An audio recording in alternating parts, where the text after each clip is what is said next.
Hi, everyone. Welcome to the first ever Inter-Asian Council podcast episode. We are so excited to be launching off this series.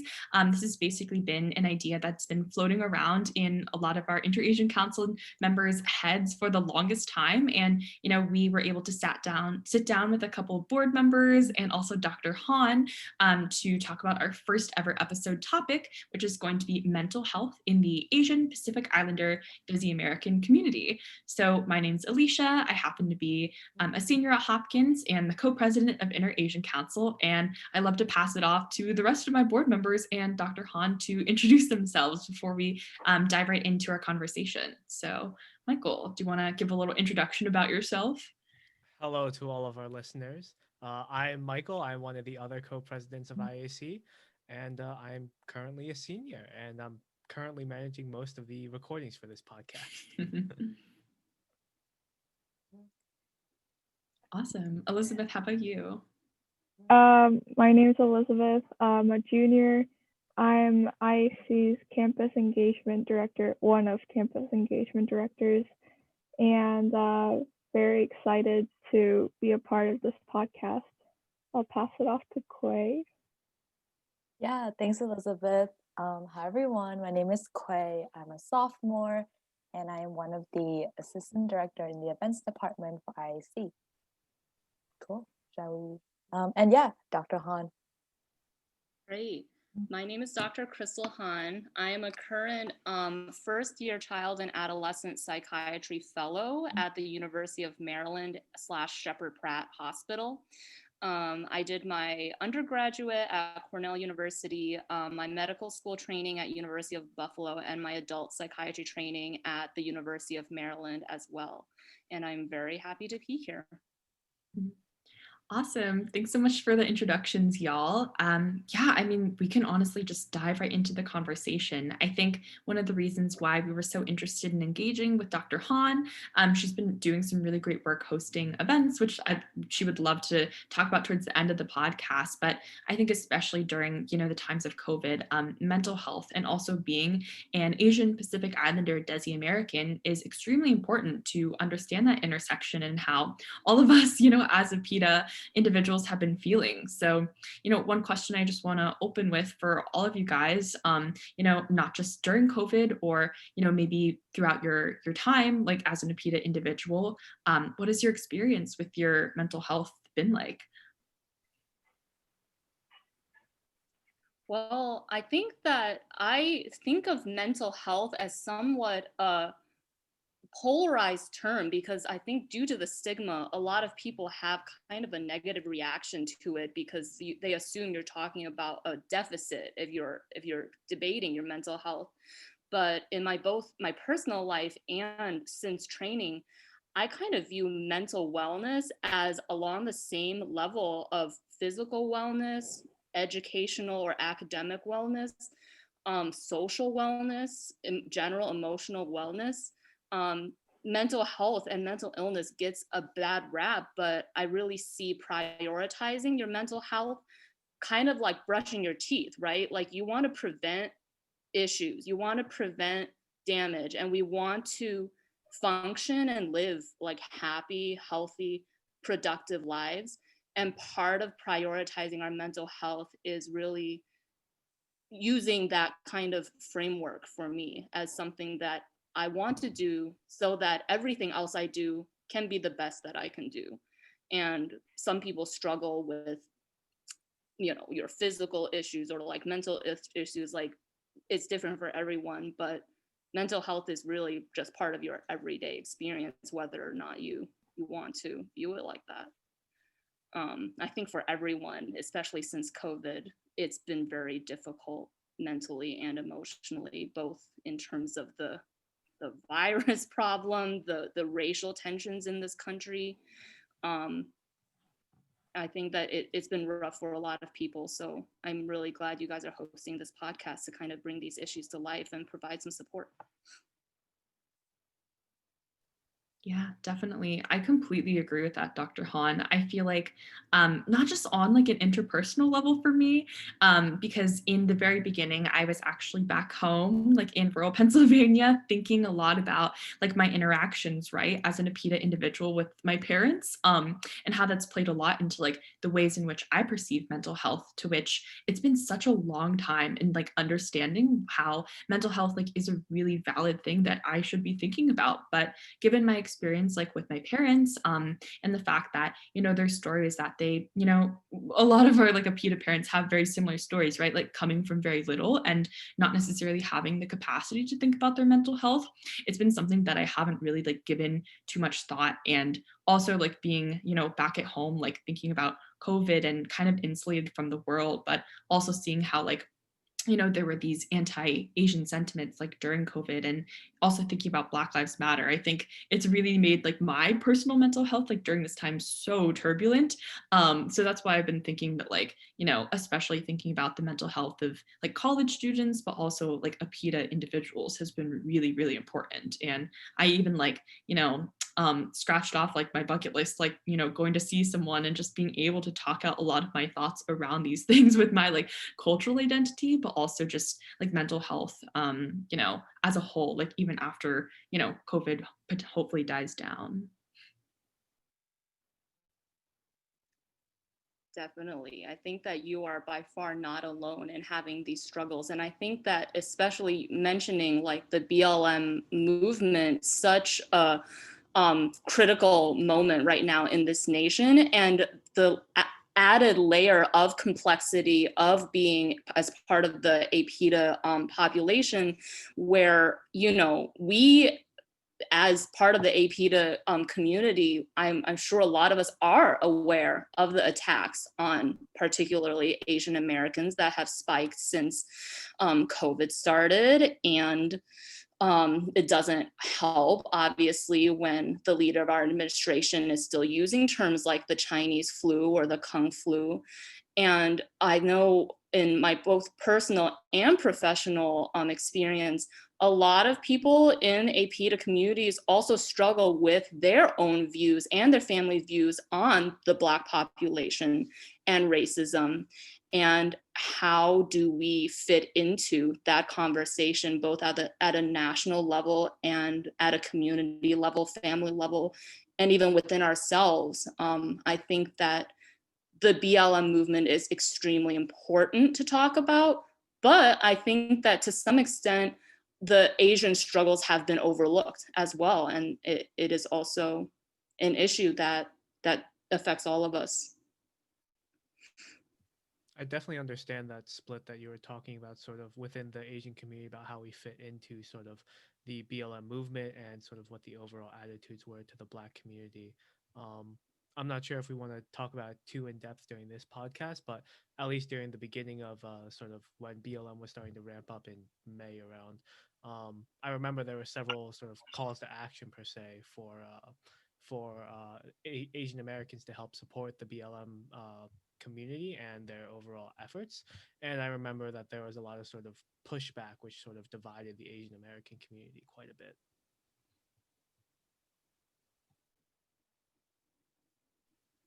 Yeah, I feel like I agree with that like sentiment a lot. Like even within thinking a lot about mental health again, and just like conversations that I had during the time, like during the ramp up of a lot of like BLM, and thinking a lot about the protests. I was having conversations like with my parents that we were unpacking a lot of things around like what it means to like be in solidarity with like Black Lives Matter, but also what does it mean, when you're addressing your anti-Blackness, like not only on an internal level, but these interpersonal levels and like systemic levels. And yeah, those were definitely some really hard conversations that I think affected like my own mental health, but I can't even imagine like, being a part of the Black community and like going through, those tragedies. It's just a really interesting like split thinking about, I guess, our identities and what our like roles and responsibilities are to have those conversations, but also how it affects us like at the same time.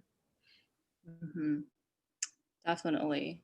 I mean, I think that especially with the attacks on Asians in the country spiking, that has made a lot of people very afraid for themselves, and it really highlighted your otherness that, at least for me, I never really felt this level of discomfort being in society until the recent months. And, you know, we have a lot of similar struggles to other minority populations, including the Black population, like struggling with microaggressions and stuff like that. And at the same time, there are obvious differences.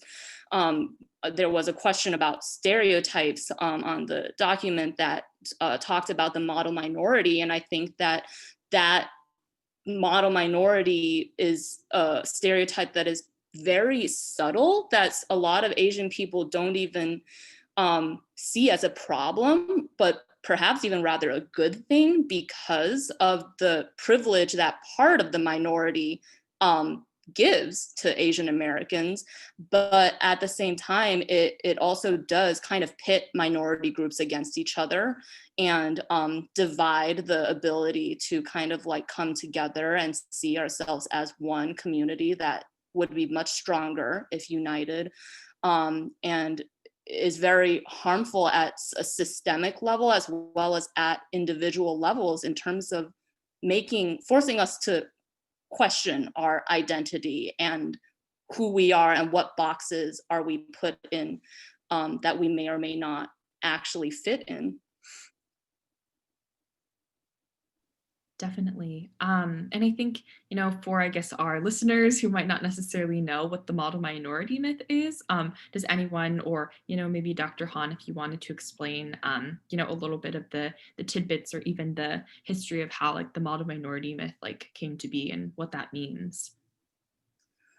Sure. I mean, my kind of conceptualization of the model minority stereotype is that, you know, Asian people are seen as more successful, more academically achieving, less likely to have a criminal background record. And it kind of sets the stage for people to ask, well, if these Asian people can do it, why can't X, Y, Z other communities like be as high achieving?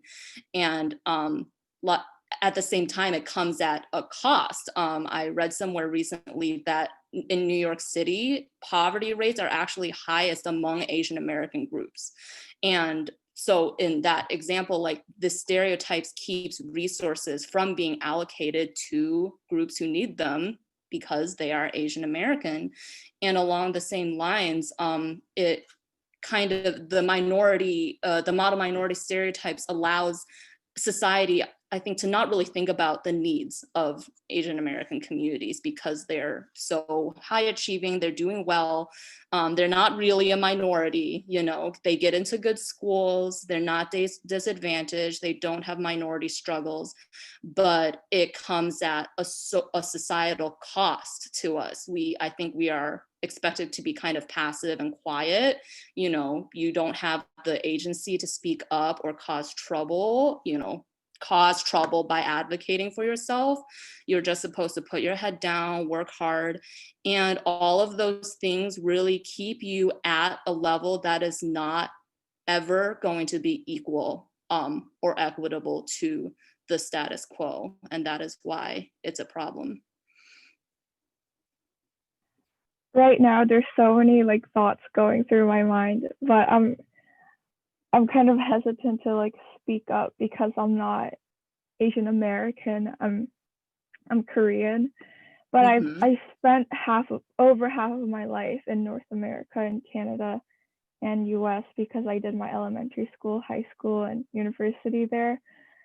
And one thing that I felt during the BLM movement was that in Korean media, there were a lot of like biased or like very one-sided reports that would say, oh, all these Black protesters are targeting Asian American communities because they think they won't lash back, and this is terrible. And I see people commenting because they don't know the whole situation that, oh, like why are they like only attacking like Asian American communities, and like why are the Black protesters are the only people being violent, but that wasn't the case, and violence wasn't a big part of the protests.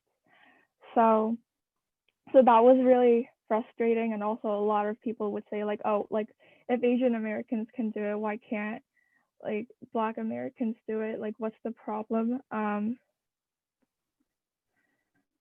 So and that was really stressful for me to explain to my parents, who would also say, oh, like social hierarchy exists in all countries because of the economic gap, and it's not just an American thing. It doesn't have to be a race thing.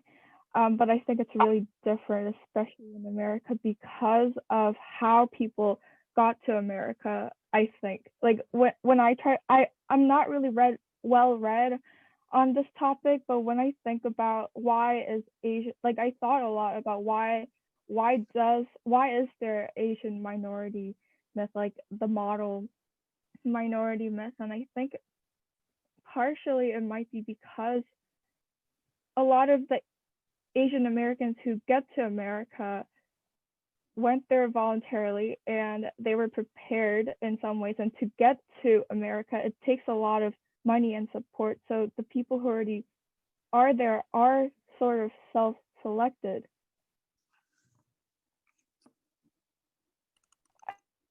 That's kind of how I viewed it. I don't think I've ever told this to anyone, but I just feel like it's really unfair to just take out all of like the background of like how each of the minorities got to America and how they started, and say, well, they're all minorities in America, and why is this minority group doing better than this group when they're just all minorities in America?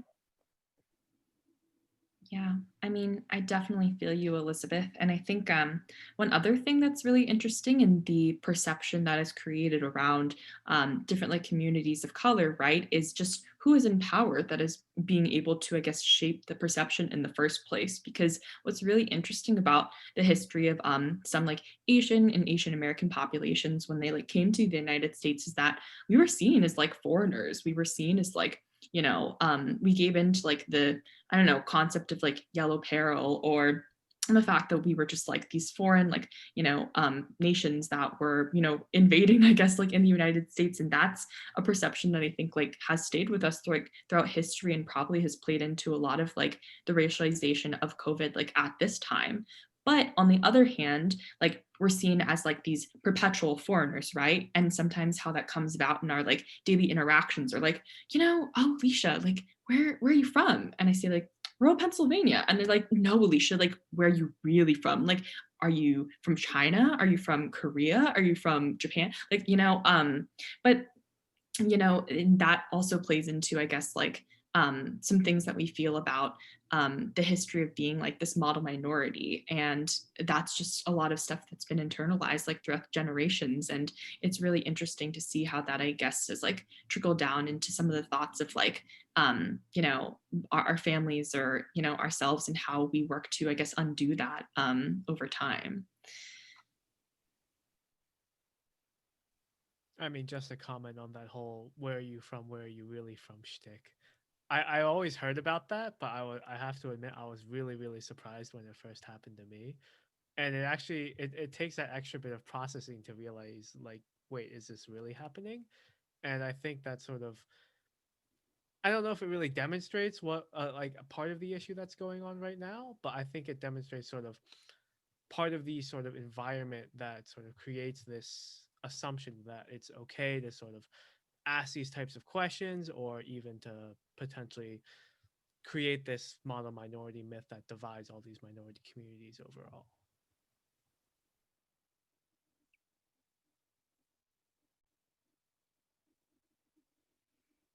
Yeah, I think that all of you brought up really, really good points. And I really agree with what Elizabeth mentioned about the fact that a lot of Asian immigrants who come into America are to some extent self-selected. Like it takes a certain level of resilience and perseverance and whatever ability to make the very stressful, difficult journey from one's own country to America. But even that being said, there are such a huge variety of backgrounds within Asian immigrants, and some Asians immigrate here and are extremely wealthy from certain backgrounds, and some are extremely not, and some have already westernized values, perhaps having been exposed to them in their home country, and some are very kind of traditional in their Eastern values. And part of the difficulty is for all of these people in America to kind of wrestle, I guess, with your own individual history and your own story and your own families of your identity. And this whole process certainly, I think, has a unique but oftentimes difficult effect on your mental health, because it's a burden to be an other in a primarily white society. For some, the burden is larger than others, but I think just knowing that it is a burden.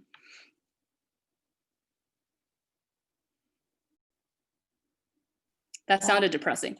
I want to say that despite that, not all hope is lost. I think that, you are able to access a wealth of resources, especially with the internet these days, that can connect us to have exactly the kind of conversations that we're having. Like, a lot of people, I think, struggle with these issues alone, but I have found that it's very helpful to find the community and know that no one is alone in this struggle, and that the path to alleviating that burden is to find support and community and people that you feel comfortable talking to, and kind of processing all of this together, and just figuring out who you are and what you stand for.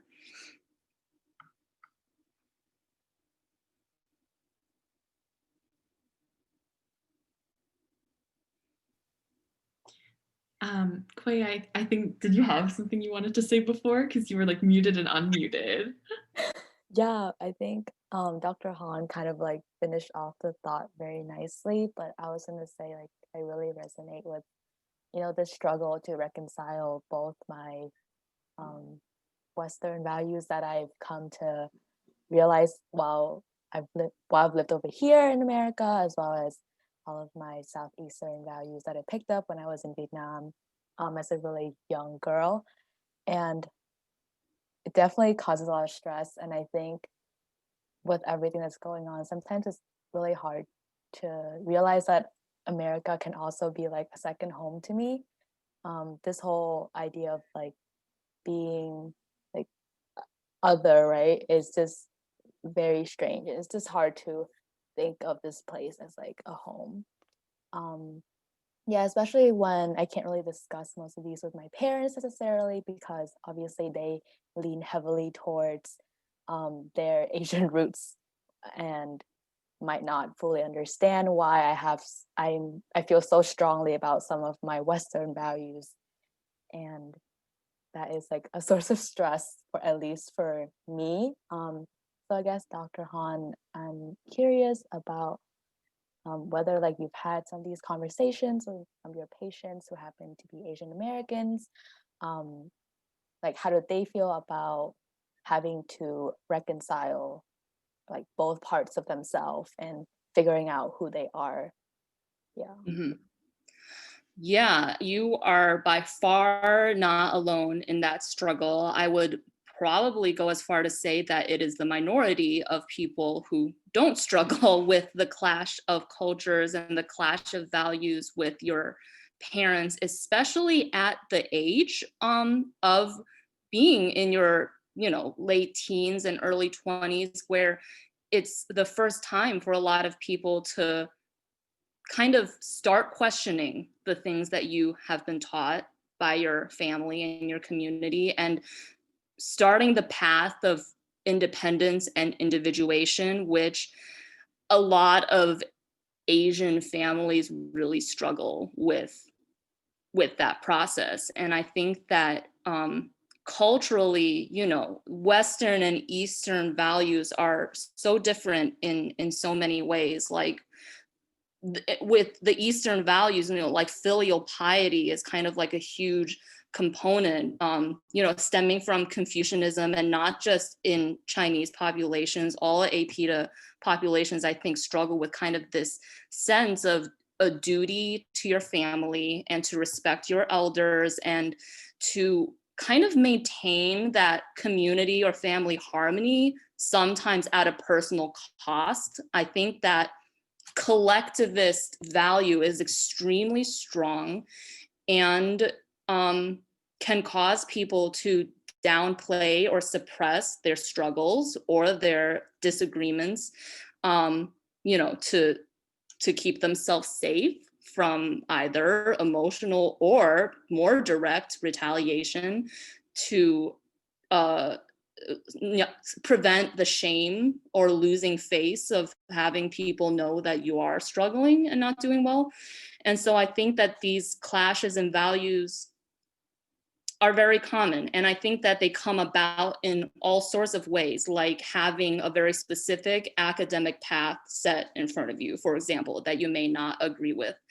And unfortunately, I think that part of also Eastern culture is kind of like not speaking up and not advocating for yourself and being passive and doing what you're told along all of these reasons. And so I think that what I have found useful in kind of both my personal and professional experiences is approaching it in a more of like a questioning or like storytelling kind of way, and trying to understand better where your parents or community are coming from. Like I found it helpful to ask Asian parents, what was it like for you growing up? Like just not about the here and now, like take that intensity out of it. Just tell me about your childhood. Like, what was it like? What did you go through? What were your parents like? Like, what was their parenting style? And these values that you hold so intensely, where do you think these values come from? Like, where, at the root of it, where are you going with this? And just setting a base of kind of like an aim to understand them usually goes better than going straight to whatever conflict may be happening in real time. And that isn't a magical fix, obviously, but I think that it's helpful to just start a dialogue of mutual understanding and just being on the same page. And I think that what has worked, I have seen work well, is leading that to a conversation of common values with your family. There's always going to be values that you all share because they did impart that onto you. And a lot of the Asian ethics are good ones, like working hard and like valuing education and respecting people. Those are not inherently bad. And I think that once you really explicitly show that you are on the same page about some really general important things, that connection is really good. They get that you're thinking about things and you're not just doing something impulsive that you have no thought in. And at the end of the day, honestly, just time is helpful. Like the time that it takes for you to show them through your actions, I am reliable in this way. I am thinking about my decisions and I am making these decisions and this is how it turned out. And usually more times than not, you are able to prove to them that you have reasons for what you're doing and you're putting the thought into it. And unfortunately with COVID, not as many people are getting the space that is sometimes helpful from their family. I think that the space and kind of the space that gives you time to reflect instead of escalate in a real-time situation, it does help too. And so I think that that's kind of where a lot of successful people I've seen have started out. I heard it put at one point that you and your family often are coming from completely different countries, in some ways like actually literally.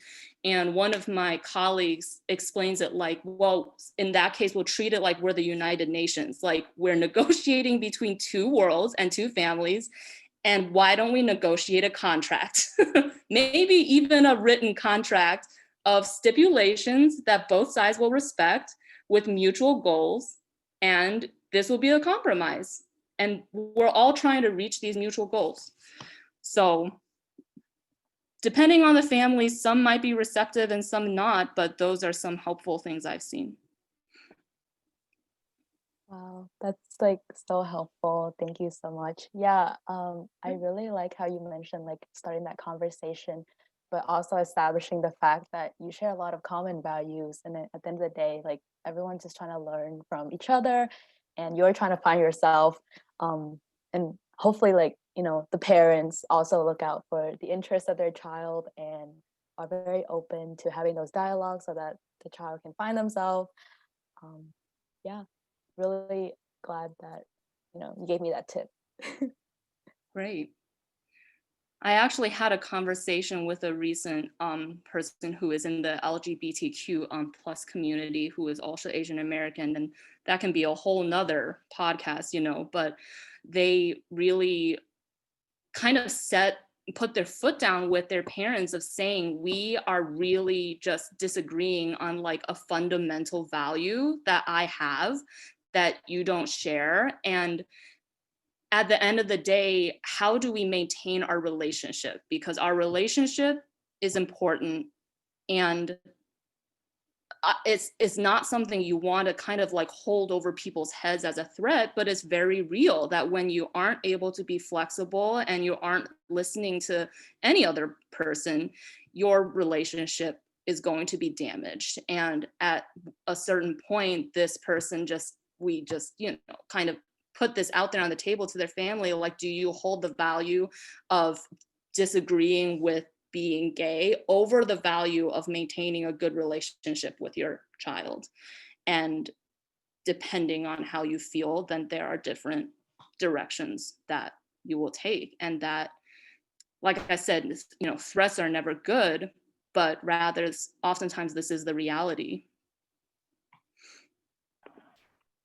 Going off of that, you know, like parent-child relationship, I was thinking about what we said earlier about how Asian communities have this idea of, you know, like respect for parents and elderly.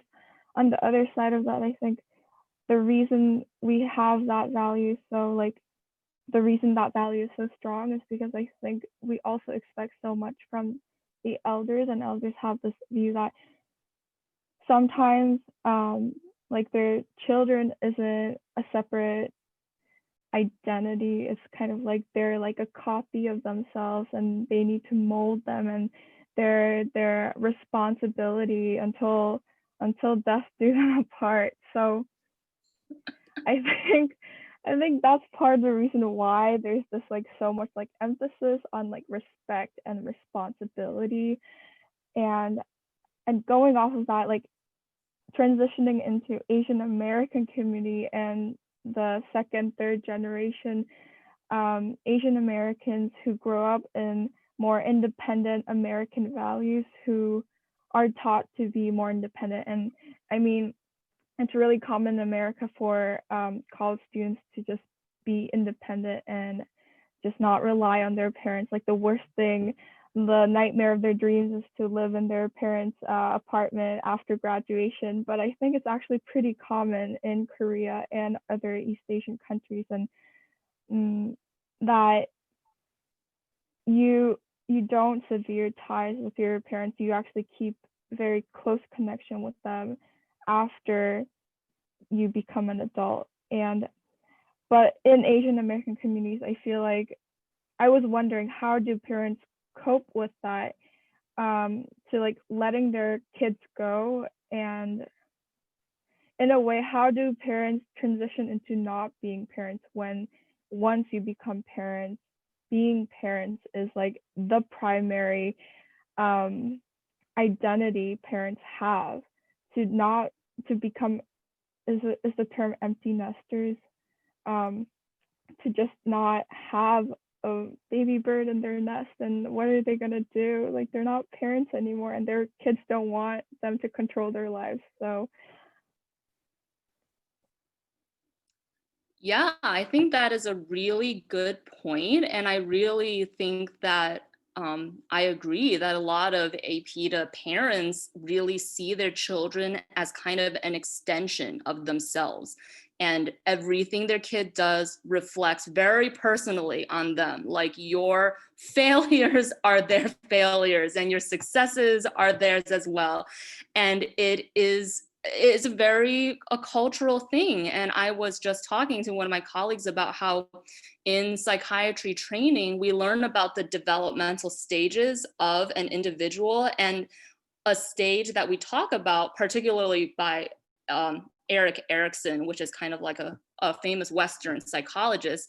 One of his developmental stages that everyone should go through in their life is literally called like identity, like development. You develop your own sense of identity and your own individuation, and that concept of development doesn't exist in like an Eastern conceptualization of your life progression, which is, I think, a lot of where this fundamental clash comes from. Like, I don't think a lot of APTA parents grew up knowing about or came here having the expectation that one day this should happen. And I don't think there's a right answer to that. Like, I don't think that Erik Erikson is necessarily like, this is biologically how people work. Obviously, back in Asian countries, people like live without that stage. And, so many households are intergenerational, and you are connected to your parents and grandparents, and your children are being raised by your grandparents. Like, there is a huge, very different sense of not individuating from them, and that when immigrants come to the US, that expectation is a huge point of contention. And I think that it is difficult to navigate. I do think that it is really hard for these parents to let go, because they never felt that. And on top of that, as an immigrant, it can be a struggle to find your own sense of community. They are away from their family. Like, that's hard too. They probably even more so want to hold on to whatever family that they have at all in America. And so I think that it's just a really valid point and a really valid struggle. And everyone just it needs to find their own balance of how close are you comfortable maintaining your relationship with your parents, which is different for everyone.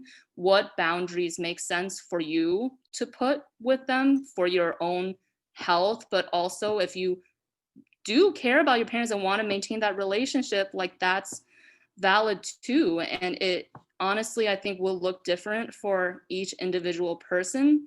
In my clinic, when I see parents struggling to stop, like helicopter tigering whatever over their kids, we have that discussion that in America, that this is this concept of identity, and that how do we figure out how you fit into that fabric of culture. Like, children need to make mistakes to learn from them. Parents want to prevent them from getting hurt or making poor decisions at any cost. And what is a way you can kind of put those guardrails up to help support your child on a path that you feel is best, but with the guardrails having enough space that they can mess up and learn from it, and they have the space and room to figure out who they are and what they want. And it's it's not easy, but it's a very common struggle.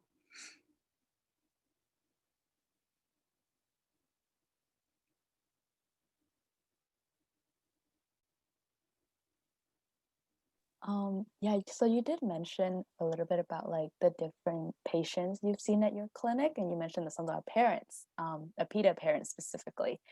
And I feel like, seeking treatment for, or like help for mental well-being is rare in the Asian American community, more so within the adult community who, born here, they were born in Asia. So a little bit curious about like what drove them to seek treatment, because mostly it seems like they just ignore that aspect of their health. Yeah. Yes, definitely. Unfortunately, part of the reason why I started the Crazy Stressed Asian groups, which I guess I'll talk about later, but is the fact that there's been a lot of studies showing that, both immigrant and APIDA populations, when surveyed, report a disproportionately higher number of psychiatric symptoms, such as depressive symptoms, anxiety symptoms, than white counterparts. But the rate at which they seek treatment is far less than their white counterparts. And so I think that is definitely, there's a lot of factors going into that: the stigma, the shame, and wanting to save face, perhaps language barriers, honestly, just not knowing that there is such thing as mental illness or mental health treatment that works. A lot of factors go into that. And like I said, unfortunately, I think that by the time they see a psychiatrist is usually when it's really bad. Like they tried to kill themselves or wanted to kill themselves and they end up in the hospital, or they are so depressed and so anxious that they are not sleeping, they're not eating, and their grades are tanking, and they're just not doing academically as well as they want. And so they, as a last ditch effort, go to a clinic. And so that's usually the setting that I end up seeing them, which is very unfortunate. Like, it's very tragic that people feel like you have to be falling apart to justify getting help for yourself. Like, that's so much suffering that is you don't need to go through. And so that, is a huge issue. Like, having both the patient or a student or something want or feel comfortable enough seeking help, and on top of that, oftentimes family not being supportive and not being really understanding and actively dissuading people against that. Yeah, I just wanted to say, like, Dr. Han, I feel like I personally have resonated and even embodied that attitude sometimes, because like I was saying, only for the past few weeks have I been going to therapy, but there were so many times before where I was going through a lot of up and downs in my life, and only at the parts where I was experiencing those downs, I was should I seek out a professional? Should I go talk to someone about this? But rarely does someone when they're feeling okay or at a high think this is a service that I should access, because of the perception that I guess mental health is associated with having this connotation that you should only be seeking it out when you're at your rock bottom, right? And so yeah, that's why I feel especially if you are an APIDA identifying individual who, is has that perception about it, but also not the support system that would encourage you to go see a professional or seek treatment, probably makes it a really tough combination, I'm sure, for most people in the community. Yeah, definitely. And even sometimes when they have come to the clinic, the parents will still question it greatly. And I think I hear a lot of, why can't they just suck it up? Everyone struggles with things. Do you know how much we struggled with things? There's a lot of, you have no idea how hard my life was. All you have to do is make straight A's, right? We give you the money, you have a roof over your head, you have all of your body parts, what's to struggle about? And that is a very common attitude, to be honest. And I think part of it is, perhaps in some parts of Asia, there is such thing as actually good mental health treatment, but especially in a lot of parents' generation, they don't have like the literacy or the knowledge of to even be able to conceptualize what we're talking about when we say depression or anxiety. I'm not even sure if there is like a literal term in Chinese that I know of that is perfectly translated to what I mean when I say depression or anxiety, or a panic attack, or, you know, PTSD. And so we're operating on just completely different sets of knowledge and information, and they a lot of them don't think that mental illness is real, for example, and mental treatment is real.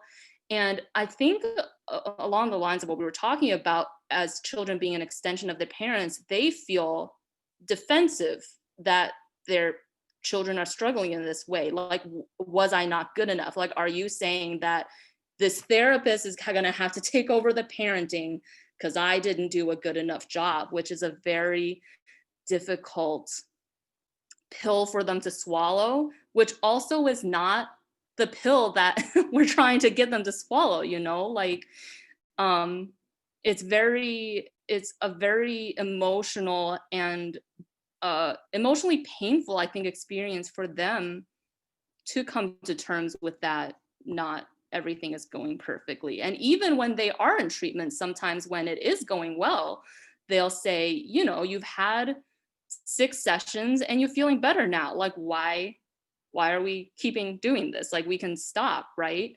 And so I think a lot of it is explaining, and psychoeducation, we call it, when you just explain the basics, facts of like what we're talking about. Like, depression is this syndrome of symptoms where you feel down or apathetic, your sleep and your appetite changes, you're not having as much energy and motivation, you're not enjoying things as much, and it's affecting your life. Like, it's affecting your function, you're not doing as well.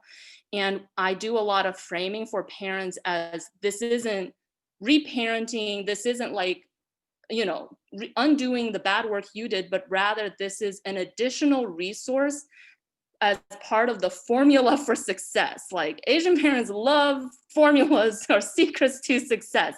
Like, what are your goals and what are your kids' goals? They want to have like a stable job and they want to have like a life that they are fulfilled in. This can be a part of that to help them reach the goals that you and them both want. And you can call it whatever you want. You know, I will go so far as not to say your kid is depressed or something, because in my personal, a lot of psychiatrists would disagree with me, but I think even diagnoses are somewhat of a cultural construct. And whatever you want to call it, at the end of the day, your child is experiencing something that they are struggling with, and there are resources and tools that can be helpful. And that's what we want to do. I think going off of that, another part is that I feel like parents feel like it might somehow label them negatively, and that it might hinder them going forward because they have had a period of therapy, they're not a normal human. That was certainly my mom's first reaction, and I said, oh, like, I just want to see a therapist because I just want to talk to someone about things, but I don't really feel comfortable talking with my parents. And I think my mom's first reaction was, oh, but what if that hinders you? Like, what if that's on your record? And what if I don't know, if your future employers think that's a bad thing? And I feel like, especially just getting therapy, I think that's very normalized now. Like, I think everyone wants to talk to someone who might not be like your best friend or your parents. And I think there is this like stigma about like seeing a therapist or just talking about mental illness, because that somehow is not normal. But I think it is very normal to have those like we're all on kind of like a spectrum, I think. Yeah, I definitely agree. And unfortunately, the stigma around mental illness is pervasive in general society and not limited to this ethnic population that we're talking about at all. Like, a lot of people including doctors I know are afraid to report, psychiatric issues or substance use disorder issues to the medical board. And in certain like states and geographic regions, there have been, discrimination in that. And I think that I'm not sure. I think that the rules are probably very situation dependent in terms of what parts of your record are confidential, because your health records are absolutely protected by HIPAA, right? Like you should not be forced to divulge any information that you're uncomfortable with in most situations. And especially with psychotherapy, I don't think that there's any situation I can think of where it would affect like your job search or anything like that. But the stigma is very real. But I think that you're right, especially in the past couple years and with each subsequent generation. I think that the conversation about mental health is becoming a lot more broad and talked about. And I do think that people are a lot more open to it, to both trying therapy and talking about mental issues than ever before. So I think we're in general moving in a good direction.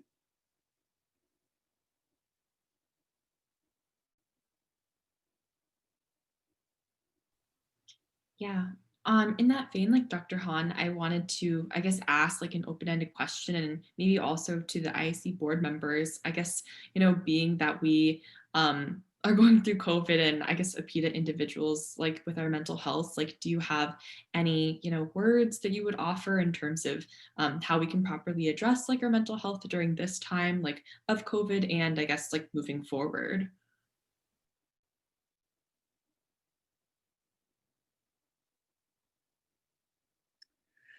I mean, for myself, I'm obviously biased, but I've found therapy to be really helpful for myself. And I certainly identify with that kind of insecurity and stigma as well. I didn't start therapy until I started residency. And because I'm in psychiatry, my program director, every year when new trainees come in, he sends a document of a list of therapists that are sliding scale or take our insurance and not affiliated with the hospital.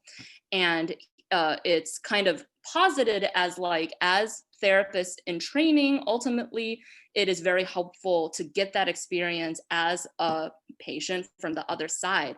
And so that's kind of how I justified it to myself at first, because I did feel weird. I definitely did think like, I'm doing okay. I'm doing my job and everything's going okay. Maybe I'll give this a shot. And when I started therapy, I was like, oh my God, I'm so messed up.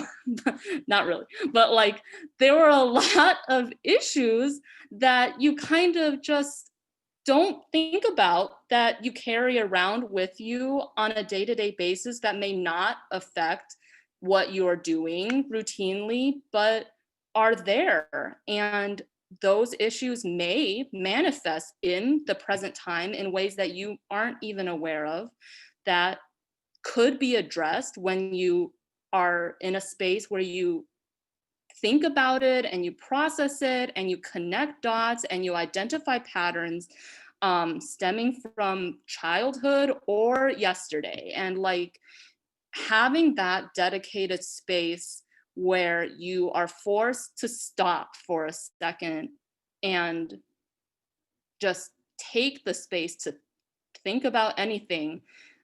I think that I was surprised to find a lot of examples in myself and my relationships with significant others, friends, parents, and in the professional setting and academic setting, that was worth talking about and worth exploring. And yeah, just having the space to do that. And it's very easy to go through life like on autopilot, like just doing what you need to do, having academic goals or like broad social goals, and not taking the time to kind of like reflect and introspect. And it's tons of people do that and go through life and are more or less fine.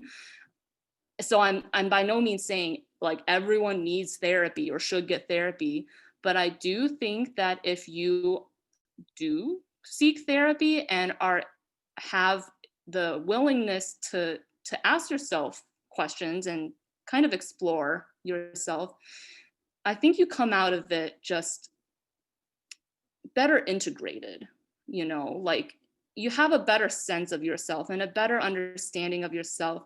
And with all of the things that we've been talking about, like parents and cultures and values and identity and what to do with the BLM movement and what to do with like the COVID attacks, it's a really valuable space for me.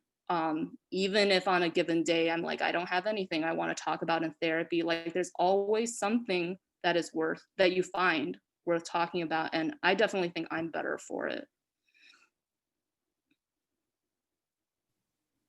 Yeah, I feel like I can definitely resonate with all of those thoughts that you said, Dr. Hahn. And I guess putting on like a few different hats that I think like myself and our IAC board members wear, like not only as APIDA identifying individuals, but also as college students. I kind of agree, because being a senior right now, like I definitely think that the past 4 years have been kind of a like really fast paced, like kind of move on autopilot. And sometimes you have to like go through a lot of the motions of what like the year looks like, and you know, you embody like a lot of the things that you just have to do, but really not taking as much time as I think we should to, I guess, like pause and reflect on how we're actually feeling, or even giving ourselves like the space to you know, assess like who we actually are. And I think, you know, given this time, COVID obviously exacerbates some of those problems, but also, you know, gives us a little bit, if we do have the privilege to, I guess, like time to reflect. And,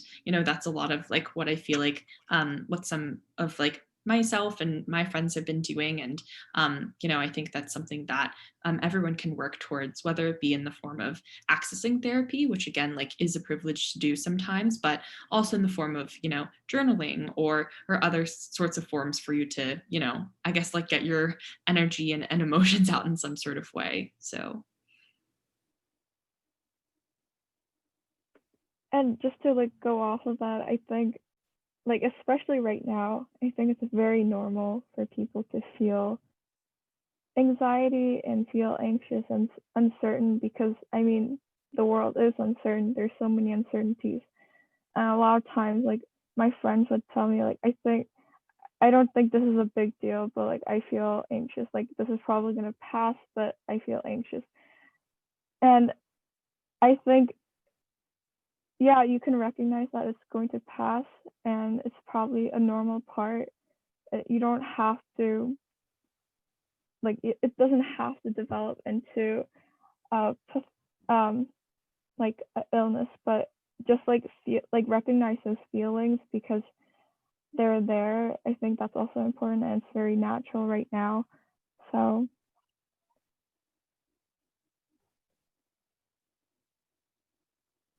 I think that's a great point. And I think that a lot of the point of therapy is giving you a dedicated structured space to get those thoughts and feelings out. Because if you try to shove them in, they come out in other, usually less healthy ways.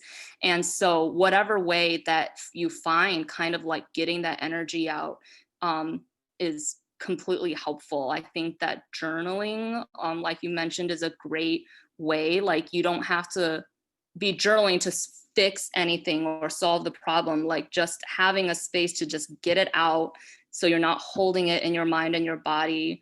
A lot of people find exercise to be a good way to get rid of that energy. I think the relationship some people have with exercise as part of like weight loss or whatever is sometimes unhealthy. And I've found that some people find it healthier to be like, I'm doing exercise for myself to feel good because I feel better after I exercise. And it's a lot of studies have shown the benefits of exercise on both physical and mental health. I think going outside is it's very hard for me to like go outside, but when I do, like I feel like you really feel it, you know, like having the sunlight, it also does like help regulate your circadian rhythm and your sleep schedule. And getting enough sleep, period, and like good quality sleep is like a huge factor in maintaining your mental health and your ability to focus and like do what you need to do. And so like all of these general things that sound very common sense, like prioritizing them and being mindful and conscious of actually making them a priority is helpful and important.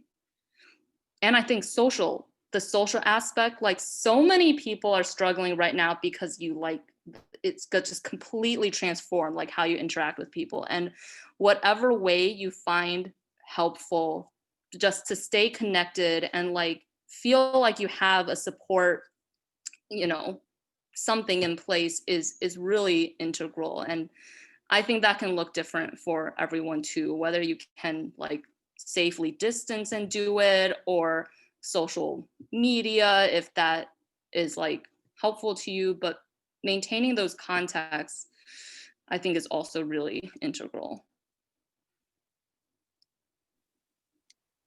Yeah, I love how you mentioned this idea of just doing these things because it makes you feel good and you're happy.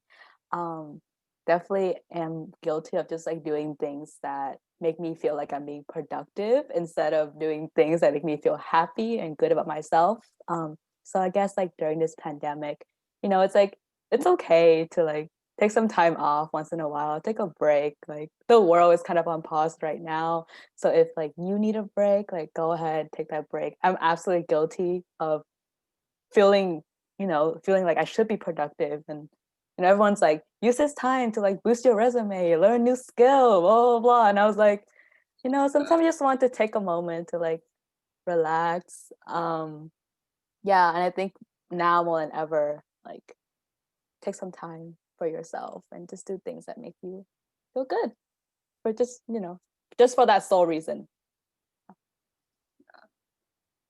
I think that's kind of such like an Asian mentality too. Like you should always be doing something productive or whatever. Like why are you just like sitting around watching Netflix? But I think that it's the way that, I am definitely victim to that mentality as well. And I think you get really burnt out when you feel the pressure of always having to be doing something quote unquote productive. And the way that I kind of frame it for myself, like if I just want to like veg out and watch like a ton of TV right now, like I think of it as this is part of what I'm doing for my own mental health. And this is the way I'm going to recharge so that when I do things that are academic or whatnot, I'll be able to do a better job because my energy has been replenished and I've given myself space to like not. And so all of this can be framed as always productive, like no matter what you're doing, if you feel like this is what you need right now and this is good for you, like give yourself permission to do it, because it can all add towards productivity in one way or the other. Because if you get so burned out because you're being productive every single second and you do like crappy work, or you're so burned out you just stop, that's not productive either. Yeah, I think that's so important with like online school right now. I just sometimes need to take a step back because a lot of stuff is just coming at me at once. So yeah, completely new environment to be doing school in. Definitely still adjusting, but hopefully I won't have to like fully adjust to it. Fingers crossed, but we'll see. Yeah.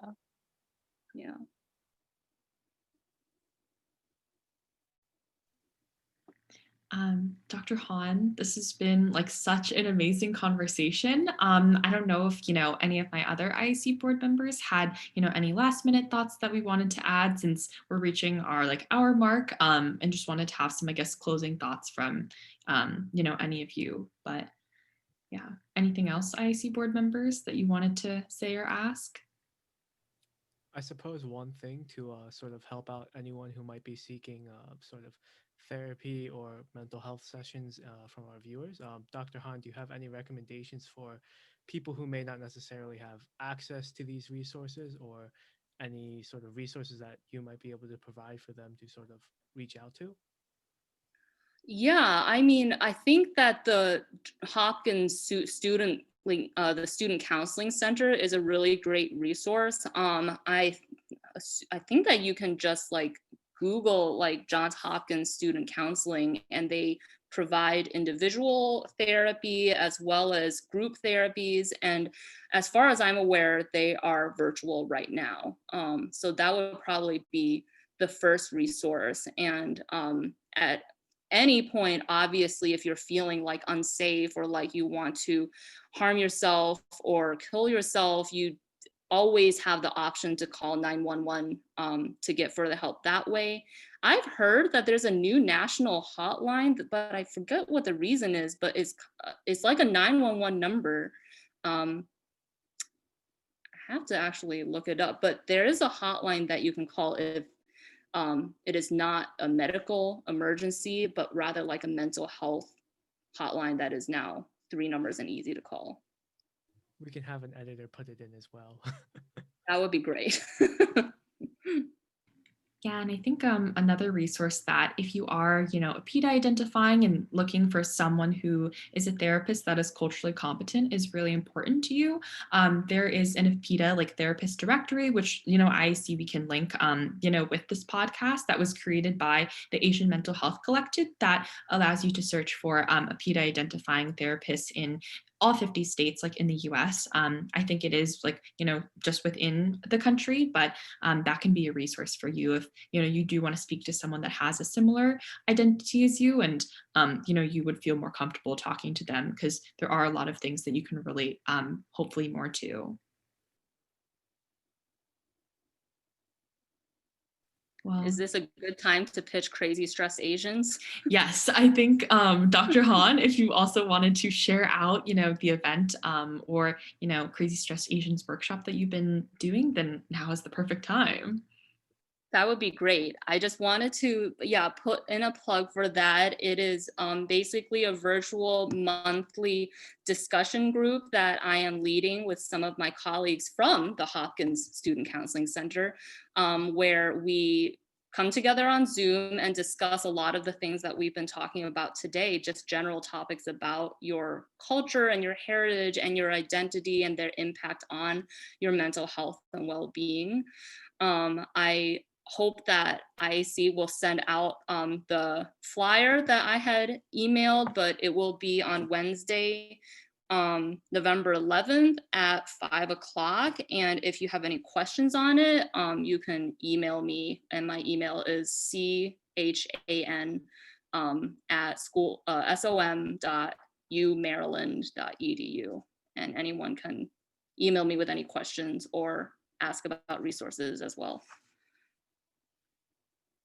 Definitely. That sounds awesome, Dr. Han. We'll definitely be sure to email out that information and put it linked in the podcast when we upload this. But yeah, this was such a fruitful, I think, cathartic conversation from the 5 of us. I feel like I got another free therapy session in itself. But yeah, I think, from the bottom of all of our hearts and IAC, thank you so much, Dr. Han, for being able to come on our first ever podcast episode. We're super excited to be able to upload our conversation. You provided so much insight into, your thoughts and personal experiences, but also around the broader PETA community and cultural values and everything in between. So we're so grateful. And yeah, to all of our listeners, we hope that you stick around for our second podcast and just future conversations that we have. So thanks so much. Great. Thank you so much for having me. Take care.